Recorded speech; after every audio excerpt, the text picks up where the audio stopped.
I had a DJ the other day ask me, so how can I make my voice better? I mean, please, can you help me? Hi, it's Bill. This is Creative License, and thanks for taking good care of my sponsors.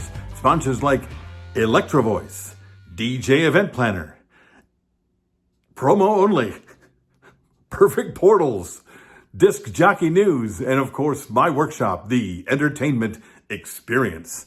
Well, how do you, DJ, help make your voice better? Well, you could certainly try to copy the big radio DJ jocks and try to sound like me. Or not. I mean, really, this is the worst. Isn't that just the worst thing? I mean, I think it's fun that I can do that. I think it's fun that when I was listening to radio back when I was a young man, 17, 15, like 10 years ago, I was listening to the Boss Jocks on WLS Radio, WLS in Chicago, the Rock of Chicago, with John Records Landecker. And yes, that's my middle name, Records Landecker. And they had these big boss jock radio voices. And that's what I thought DJs had. That's what I thought DJs did. In fact, even when you looked around, the most famous radio DJs, the one that were making the big money, were doing this sort of a thing. So when you try to become a DJ or when you try to work on your voice, the first thing you do is you find one that you like, and then you try to find a way to mimic it. Well, when we mimicked all the radio DJs, they were all doing this sort of thing. Big radio jock balls voice. Let's come on out and in a world when we can do that kind of thing. So we tried to find a way to mimic that because that must be exactly what you got to sound like. So you mimic it. But the problem is when you mimic it, you work on trying to be something you're not, okay? Being something you're not doesn't make you more professional. Mimicking a comedian and telling a joke doesn't make you funny like the comedian.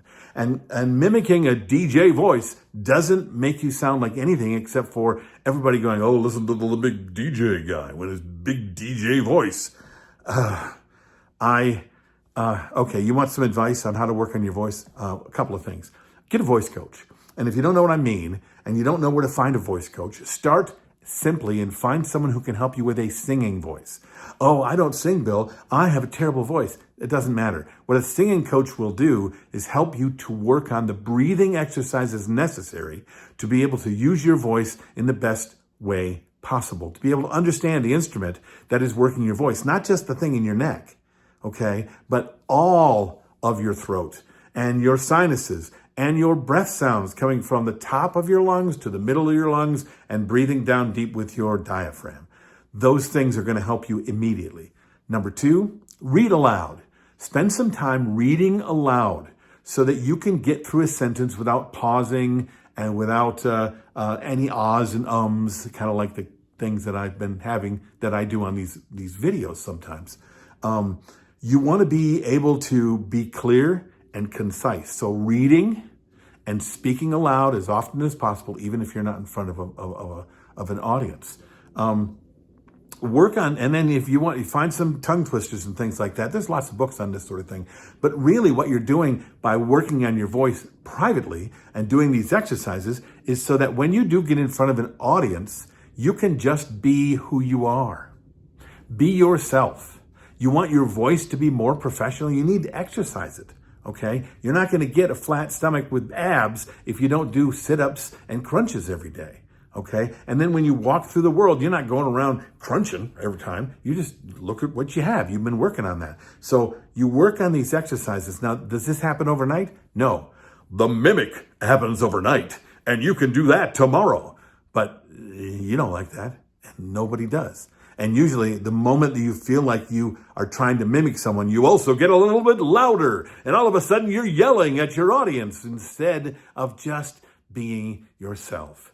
Take a mic, speak clearly, look at people, connect with people, look at the audience. Don't look above them. Be a part of the conversation because you're just one person in a room full of people that are all looking back at you as if you're talking to them one at a time. Now, I just threw a ton of stuff at you. Pick one, okay? Find yourself a coach or look for a coach. I'm a coach. I can help you if you'd like. Write down your comments below, smash and like and subscribe and all that stuff. I'm Bill. This is Creative License, and I'll see you next week.